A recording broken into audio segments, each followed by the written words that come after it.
Free free ফিলিস্তিন, free free ফিলিস্তিন, তুমি কে আমি কে, ফিলিস্তিন। কি অবস্থা ভাইয়া?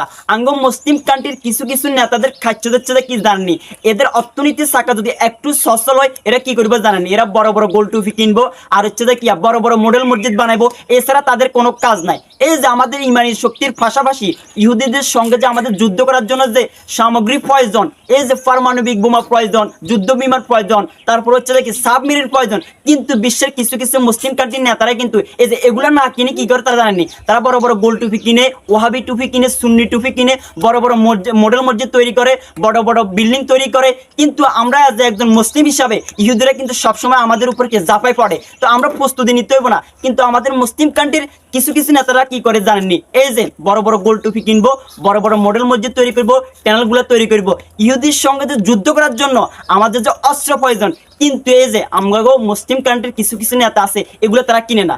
আজকে এই মুহূর্তে মানে গাজাবাসীর জন্য আমাদের কি রক্তকরণ হচ্ছে, এই মুহূর্তে বাংলাদেশ থেকে আমরা কি করতে পারি? এই যে বাংলাদেশে যে ইসরায়েলের যে পণ্যগুলো আছে এই পণ্যগুলোকে আমরা কি বয়কট করা ছাড়া আমাদের আর কোনো উপায় নাই। প্রত্যেক রাষ্ট্রে যতগুলো মুসলিম কান্ট্রি আছে বা নিম্নয়ের কান্ট্রিগুলো আছে এখান থেকে আমরা কি করতে হবো, আন্দোলন আরো গড়ে তুলতে হইব, দেশ থেকে প্রতিবাদ করতে হইব। এখন কত হচ্ছে যে দেখেন এখান থেকে শিক্ষা নেন, গাজাবাসী থেকে শিক্ষা নেওয়া উচিত।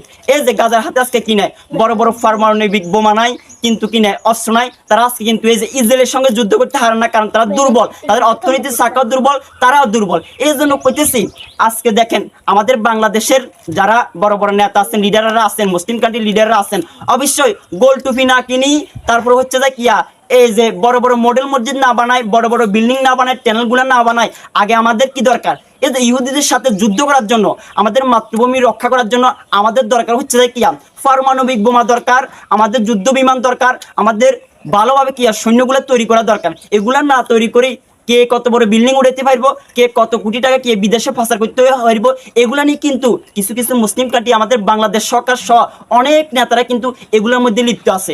এই জন্য কইতেছি আজকে গাজাবাসী থেকে শিক্ষা নেন, কালকে আজকে গাজাবাসীরা দৈত্য ইহুদিরা, কালকে বাংলাদেশকে দৈত্য এমন কিন্তু নয়। আজ থেকে আপনাদেরকে বলতেছি অর্থনীতি চাকা শক্ত করি, পারমাণবিক বোমা তৈরি করার ওই প্রক্রিয়াটা নেন এবং কি ইহুদির সাথে যুদ্ধ করার জন্য ওরকম প্রস্তুতি নেন। এখন এই মুহূর্তে আমরা গাজাবাসীর জন্য কি করতে পারি, তাদের এই যে তাদের জন্য একটু দোয়া করতে পারি, আর বাংলাদেশ থেকে আন্দোলন করতে পারি, তাদেরকে একটু সাহস যোগাইতে পারি, এছাড়া আমাদের কিছু আর করার নাই। এই হলো যে অবস্থা আর কি। তো আপনাদেরকে বলতেছি আমি একজন ছোট মানুষ, প্রত্যন্ত গ্রামের একজন কন্টেন্ট ক্রিয়েটার, ভুল ত্রুটি হলে অবশ্যই ক্ষমা দৃষ্টিতে দেখবেন। আজ থেকে গাজাবাসীর এখান থেকে শিক্ষা নেন, আমাদের ইমানি শক্তির পাশাপাশি আমাদেরকে এই যে অস্ত্র, আমাদের অবশ্যই দরকার অস্ত্র কিনতে হবে এবং ইহুদির সাথে যুদ্ধ